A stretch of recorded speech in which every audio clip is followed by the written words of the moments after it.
दोस्तों, स्वागत है मेरे YouTube चैनल ITI ऑनलाइन में। बहुत बड़ी खुशखबरी सामने आ रही है। MPPGCL की ओर से यहाँ वैकेंसी आउट हो चुकी है।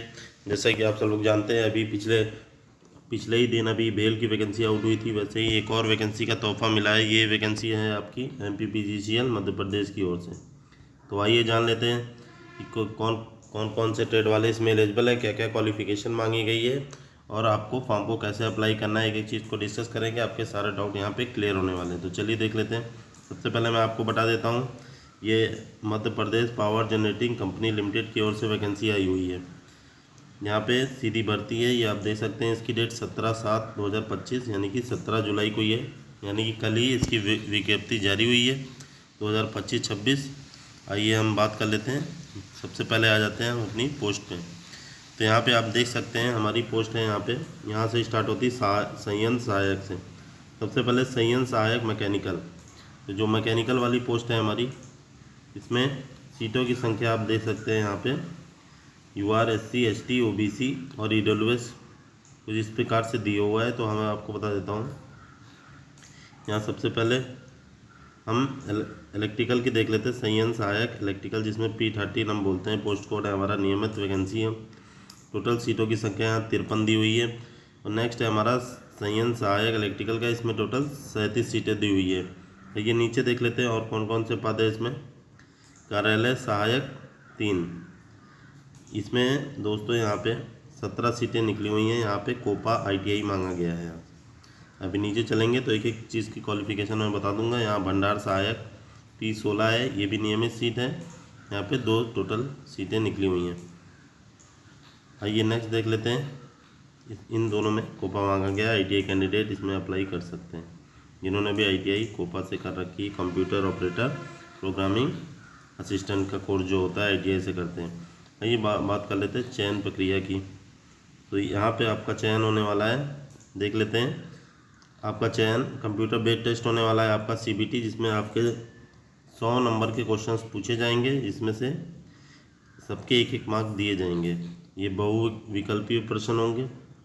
कंप्यूटर आधारित परीक्षा में प्राप्तांक के आधार पर मेरिट सूची तैयार की जाएगी। चयनित आवेदकों को संबंधित पद वर्गवार विज्ञप्ति के अनुसार आवश्यकता अनुसार दस्तावेज यानी कि DV के लिए बुलाया जाएगा। नेक्स्ट यहाँ पे P07 आपको कोड नहीं है, तो आपको ये पढ़ने की ज़रूरत नहीं है। यहाँ पे देख लेते हैं। यहाँ पे इन्होंने बताया हुआ है कहाँ कहाँ रिजर्वेशन कैसे कैसे मिलेगा। ये इसमें हमारा पोस्ट कोड 13, 14, 15 और 16, ये चारों पोस्ट कोड हमारे ITI कैंडिडेट के लिए। इन्होंने 4 पॉइंट में क्या बोला है, इसको क्लियर कर लेते हैं।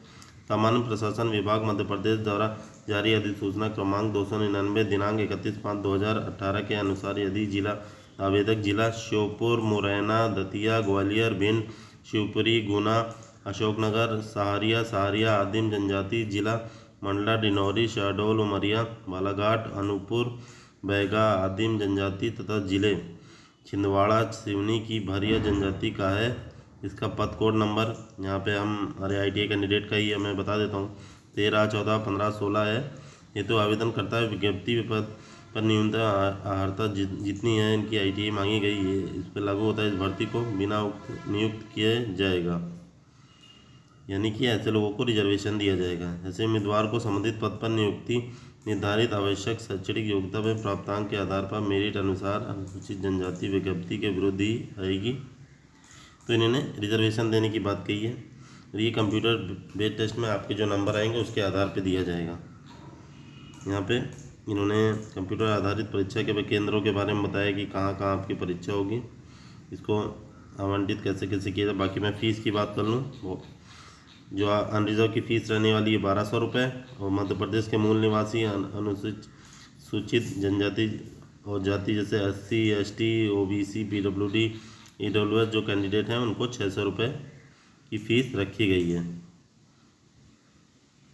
आवेदन शुल्क आपका बताया गया। Net banking, debit card, credit card, आप किसी से भी भुगतान कर सकते हैं या UPI से भुगतान कर सकते हैं। यहाँ पे नॉर्मल सी चीज़ें बताई गई हैं, जैसे जैसे आप फॉर्म भरते हैं वही चीज़ें। बाकी कोई भी डाउट है आप कमेंट करके पूछ सकते हैं। मैं साइट का नाम बता दूं जहाँ से आपको आवेदन करना है। आवेदन केवल ऑनलाइन माध्यम से MP ऑनलाइन की वेबसाइट चयन mponline.gov.in पर ही स्वीकार किए जाएंगे, अन्य किसी माध्यम प्राप्त आवेदन मान्य नहीं होंगे, यानी कि इस साइट से ही आपको फॉर्म को भरना है। के बाद आवेदक ऑनलाइन आवेदन भरने के लिए MP ऑनलाइन की वेबसाइट चयन.mponline.gov पोर्टल पर दिए गए निर्देशों को MPPGCL गवर्नमेंट साइट पे जाके आप इसको फिल कर सकते हैं। यहाँ पे आपका नंबर वगैरह बताया गया, क्या क्या चीज़ें आपके पास होनी चाहिए। सबसे पहले मैं आपको बता देता हूँ, आपके लिए पास 10वीं की मार्कशीट ज़रूरी है। मध्य प्रदेश स्थायी निवास पत्र मध्य प्रदेश के मूल निवासी आवेदकों के लिए है। नेक्स्ट है हमारा आप जाति प्रमाण पत्र मध्य प्रदेश के मूल निवासी आरक्षित वर्गों के लिए है। अब ऐसा मत समझिएगा कि बाहर से लोग अप्लाई नहीं कर सकते, अदर स्टेट वाले भी इसमें अप्लाई कर सकते हैं। बाकी जिनको रिजर्वेशन मिलेगा वो खाली उन्हीं मध्य प्रदेश के ही होने चाहिए, उन्हीं को रिजर्वेशन SC ST और OBC का जो मिलता है वो दिया जाएगा। बाकी लोग अनरिजर्व में आएंगे, चाहे आपकी कोई भी कास्ट हो। बाद मध्य प्रदेश मूल निवासी आर्थिक EWS का प्रमाण पत्र आपको होना चाहिए। वैसे ही यहाँ पे OBC का नॉन क्रीमी ईयर का प्रमाण पत्र होना चाहिए। दिवंगत है, PWD हैं तो अगर उनका प्रमाण पत्र होना चाहिए। ऐसे ही कुछ पोस्टों के लिए अनुभव पत्र मांगा गया है, तो यहाँ पे ऐसा आपको कुछ नहीं करना है, क्योंकि आपकी पोस्ट में अनुभव पत्र नहीं मांगा गया है, यानी कि एक्सपीरियंस सर्टिफिकेट। यहाँ पे रीसेंट पासपोर्ट साइज फ़ोटोग्राफ के बारे में बताया और डेट मैं बता देता हूँ। आपकी ऑनलाइन तिथि 23/7/2025 से आपकी फॉर्म स्टार्ट हो जाएंगे और ऑनलाइन 21/8/2025 तक ये आपके फॉर्म ऑनलाइन रहेंगे। इसके बाद ये रजिस्ट्रेशन बंद कर दिया जाएगा। बाकी ये इम्पोर्टेंट साइट थी जिनके बारे में मैंने आपको बता दिया है। आइए जान लेते हैं कि कौन से ट्रेड वाले के लिए क्या क्या क्वालिफ़िकेशन मांगी गई है। एक एक चीज़ को डिस्कस कर लेते हैं, जिससे आपके सारे डाउट क्लियर हो जाएंगे। सबसे पहले मैं आ जाता हूँ, पोस्ट कोड हमारा 13 नंबर पे है, तो 13 पे आ जाते हैं मैकेनिकल के लिए।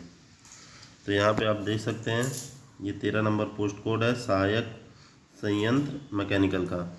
यहाँ पे इन्होंने बोला है राज्य शासन अथवा भारत सरकार द्वारा मान्यता प्राप्त शिक्षा मंडल से हाई स्कूल परीक्षा उत्तीर्ण एवं मध्य प्रदेश शासन या भारत सरकार द्वारा मान्यता प्राप्त संस्थान से मशीनिस्ट एक ट्रेड हो गया, फिटर दूसरा ट्रेड है, तीसरा वेल्डर, चौथा HP वेल्डर, पांचवा मैकेनिक पंप, छठा आपका मैकेनिकल वाहन, motor mechanic, diesel mechanic, trade में नियमित रेगुलर ITI ट्रेड, SCVT या NCVT, यानी कि दोनों ही यहाँ पे एलिजिबल हैं, चाहे वो NCVT हो या SCVT हो। तो इतने ट्रेड को ये मौका दे रहे हैं। नेक्स्ट इन्होंने बताया है, ये भी इम्पोर्टेंट पॉइंट है, अनारक्षित एवं मध्य प्रदेश के मूल निवासी अन्य पिछड़ा वर्ग के अभ्यर्थी हेतु न्यूनतम 65% रखा गया है। यहाँ पे 65% नंबर अनरिजर्व कैंडिडेट के होने चाहिए। समतुल्य CGPA पूर्ववर्ती मध्य प्रदेश राज्य विद्युत मंडल की उत्तरवर्ती कंपनियों में कार्यरत नियमित कर्मियों हेतु 60%। जो नियमित कार्य कर रहे हैं, यानी कि ग्रुप D में जो कार्य कर रहे हैं, वो इसमें जो मध्य प्रदेश की स्टेट गवर्नमेंट भी कोई भी पोस्ट पे हैं कार्यरत हैं, तो उनके लिए 60% रखा गया है, 60% नंबर अंक। समतुल्य CGPA मध्य प्रदेश के मूल निवासी, अनुसूचित जाति, अनुसूचित जनजाति, आर्थिक रूप से कमजोर वर्ग एवं दिव्यांगजन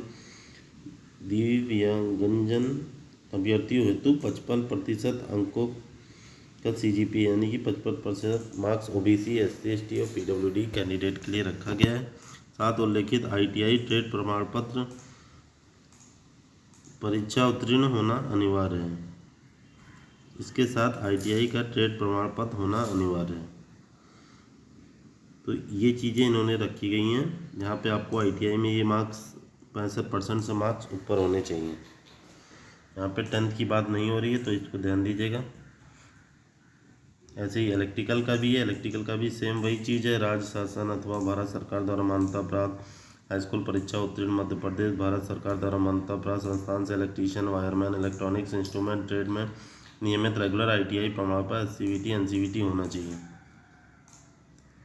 यहाँ पे इन्होंने कुछ चीज़ें और क्लैरिफाई की हैं कि नर्मदा, शहडोल, रतलाम, रामपुरा स्थित सेंटर ऑफ एक्सीलेंस के अंतर्गत संशोधित औद्योगिक प्रशिक्षण संस्थान से इलेक्ट्रिकल ट्रेड में 2 वर्षीय राष्ट्रीय ट्रेड ITI इलेक्ट्रिकल ट्रेड के समतुल्य भी मान्य होगा। तो अनुसार अर्हता धारण करने वाले आवेदक भी आवेदन कर सकते हैं, यानी कि जिन्होंने इन जगहों से, जैसे नर्मदा नगर हो गया, शहडोल हो गया, रतलाम हो गया, रामपुरा में सेंटर ऑफ एक्सीलेंस का जो कॉलेज खुला हुआ है औद्योगिक संस्थान में, इसको भी इन्होंने मान्यता दी है। और ये जो ITI किए हैं 2 साल की, वो इसमें अप्लाई कर सकते हैं इलेक्ट्रिकल ट्रेड से।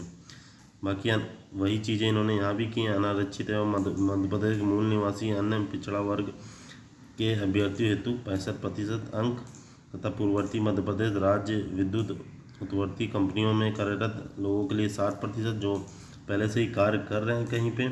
ऐसे ही यहाँ पे मूल निवासी हैं जो मध्य प्रदेश के हैं, OBC SC ST और EWS PWD कैंडिडेट के लिए 55 अंकों समतुल्य CGPA के साथ उल्लेखित ITI ट्रेड प्रमाण पत्र। यहाँ पे ITI का प्रमाण पत्र होना चाहिए। इतने नंबर जो 65 नंबर 60 नंबर जो ने बताया वो ITI के लिए, ना कि 10th के लिए, तो यहाँ पे कंफ्यूज ना हो। ऐसे ही यहाँ पे कार्यालय 3 सहायक के लिए भी यहाँ पे ये आ जाते हैं कोपा के लिए। तो यहाँ पे कोपा के लिए भी इन्होंने 12th होना चाहिए आपको। ITI की जगह आपको यहाँ पे 12th होना होगा। 10th भी पास होना है और 12th भी पास होना है, तब जाके आप ये कार्यालय सहायक श्रेणी 3 पोस्ट कोड 15 है, इसको आप अप्लाई कर सकते हैं। देखिए दोस्तों, यहाँ UGC का दिया है, विश्वविद्यालय का दिया है, UGC की मान्यता प्राप्त, नीलेट का डोएक का दिया है। इसके नीचे जब हम आएंगे तो यहाँ आप देखिएगा शासकीय ITI द्वारा 1 वर्षीय कंप्यूटर ऑपरेटर और प्रोग्रामिंग असिस्टेंट कोपा प्रमाण पत्र आपके पास होना चाहिए। और यहाँ पर मैं ये भी क्लियर कर देता हूँ कि इनमें से एक होना चाहिए। तो इन्होंने यहाँ भी बताया हुआ, निम्नलिखित मान्यता प्राप्त संस्थान में से किसी एक संस्थान से 1 वर्षीय कंप्यूटर डिप्लोमा उत्तीर्ण करने का प्रमाण पत्र अनिवार्य है। यानी कि एक संस्था से आपको करना है, तो 1 वर्षीय आपने कोपा का जो किया हुआ है, तो उसके बाद आपको कोई दिक्कत नहीं आने वाली है। ऐसे नेक्स्ट मैं आपको बता देता हूँ भंडार सहायक, जो कि पोस्ट कोड 16 है, इसमें भी कोपा मांगा गया है। ITI कैंडिडेट वाले यहाँ भी अप्लाई कर पाएंगे अगर आपने कोपा से ITI किया हुआ है। आप यहाँ दे सकते हैं शासकीय ITI द्वारा 1 वर्षीय कंप्यूटर ऑपरेटर एवं प्रोग्रामिंग असिस्टेंट कोपा प्रमाण पत्र, यानी कि कोपा का प्रमाण पत्र आपके पास होना चाहिए। तो ये चीज़ें अगर आपके पास ITI है तो इनमें से एक के लिए बोला है, तो यहाँ भी आप अप्लाई कर सकते हैं। तो ये हमारे इंडियन ट्रेड वालों के लिए वैकेंसी आई हुई थी। बाकी ये सब आपको नहीं करना है। यहाँ पे आपका ट्रेड है। एज के बारे में मैं आपको बता देता हूँ। पोस्ट कोड आपका 13, 14, 15, 16 है। तो उसमें एज यहाँ पे 18 वर्ष न्यूनतम आयु और मैक्सिमम 40 साल की एज रखी गई है। बाकी जो मूल निवासी हैं उनको आरक्षण भी यहाँ पे दिया जाएगा, जैसे कि आरक्षण दिया जाता है। बाकी जो बाहरी स्टेट के कैंडिडेट हैं उनके लिए यहाँ कोई आरक्षण नहीं है, वो जनरल में ही फॉर्म भरेंगे। बाकी आप फॉर्म में दे सकते हैं, ऐसा कुछ नहीं है। बाकी कोई भी डाउट आता है तो आप कमेंट करके पूछ सकते हैं। चलिए मिलते हैं नेक्स्ट वीडियो में। ओके, जय हिंद।